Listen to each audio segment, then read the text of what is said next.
Hey guys, welcome back to another Moy Style video. Again, we got Lane Adams today. He's gonna walk us through his hitting routine back when he was playing.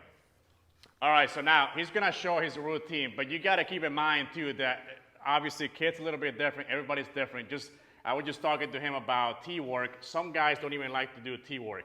I recommend that at a younger age because I know they have to learn how to use their body first, how to be able to stay through the ball and all that good stuff. So I normally like to work it gradually up, but just like he was telling me earlier, he's saying that some of the guys just go in there and they're just raking. But again, everybody's a little bit different, so you have to figure out your own routine. So he's gonna walk us through his own routine that he did, and then we'll go from there.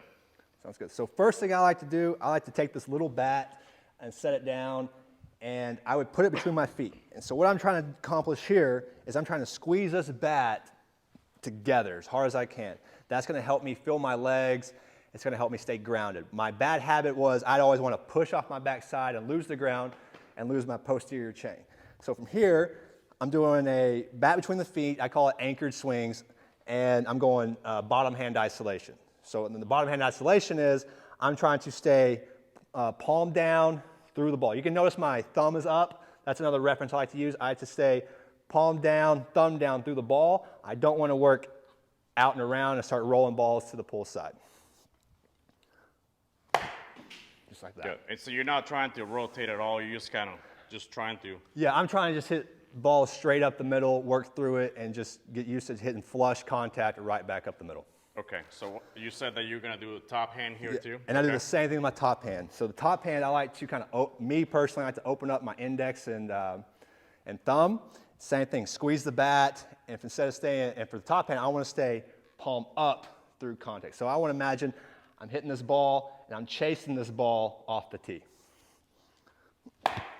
Now, when you're doing this, are you trying to finish at all, or are you trying to stop like as far as you can out there? I'm really trying to work on my length back to the zone. I don't want a big, long finish behind my body or to the pull side. I just want to see how long my barrel can stay chasing that ball back through the field. Right, and the reason why I asked is because a lot of kids, especially if they don't have strength to be able to do this, they'll end up just rolling over. And so instead of staying through, they'll get this wrong and they'll get to the ball and they cut across. So it kind of, you're not really working on staying through. You're just kind of doing a drill, but you're not really getting anything out of it. So what was another thing that you talked about off the tee? Was that the last thing or? I would also just take some regular swings. I would do about 8 to 12 of bottom hand, top hand, and I'd take some regular swings, bat still between my feet, really focus on my anchor points, and trying to blend that move of staying palm down with my bottom hand and palm up with my top hand. So you're still doing the same thing, right? You're not trying to open up, you're really trying to stay through. I'm trying to stay square, close, whatever you may call it, and I'm trying to just drive balls up the middle field. I know I can pull a ball, right, but if I can start driving balls flush and straight through the middle of the field, that's going to open up the whole field for me. Okay, and that now, just like you were telling me off camera here, you said that some guys want to go 100%, so what speed were you trying to go at?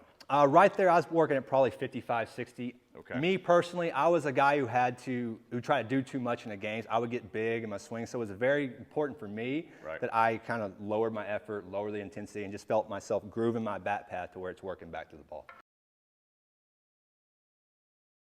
Okay, so now he's gonna walk us through his front toss routine. So what's the first one that you're gonna do before we start doing it? First thing I do, I like to close myself off because my front side can be overly active and wants to pull off. So I like to put myself in a position to where my front foot's forward, my back foot's back, my chest is down and butt is back. That's going to force me to stay posture over home plate so I can work through the ball.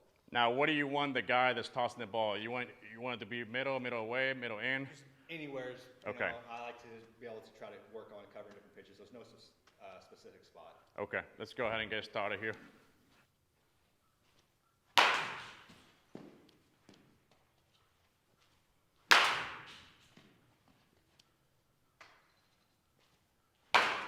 That's my fault.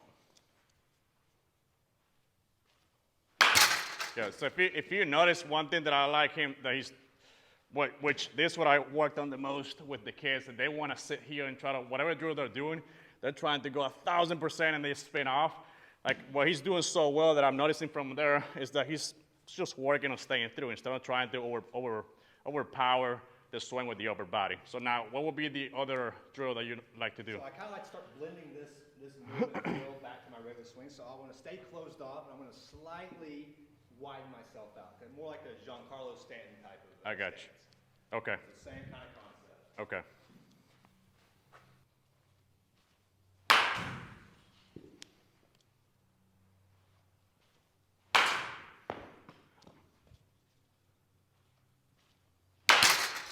Good. That's awesome. Okay, what's the next one now? The next one is I like to square back up. And I really like to go no stride. I want to feel my feet be heavy in the ground. For me personally, I think about, when I get in this position, I think about my feet are trying to rip and pull this turf apart. So Right. I get really weak in my legs in a game. So I like to get set up, wide no stride, and try to feel that turf, my feet pull that turf, so it helps me stay in my legs and low half. Okay, I got you.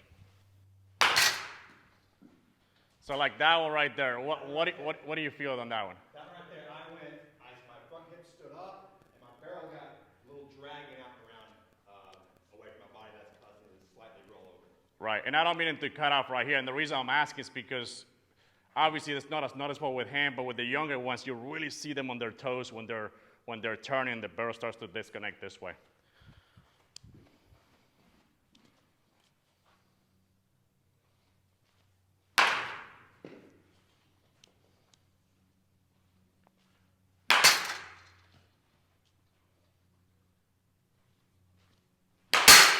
That's on me. So one thing, which that obviously I tossed him a bad pitch right there, but one thing that I like, which I teach is a bunch with the younger ones, they try to just, when they get a pitch like off the strike zone there, they try to just stop the momentum. Instead of like he just did there, he just literally stayed behind the hit all the way.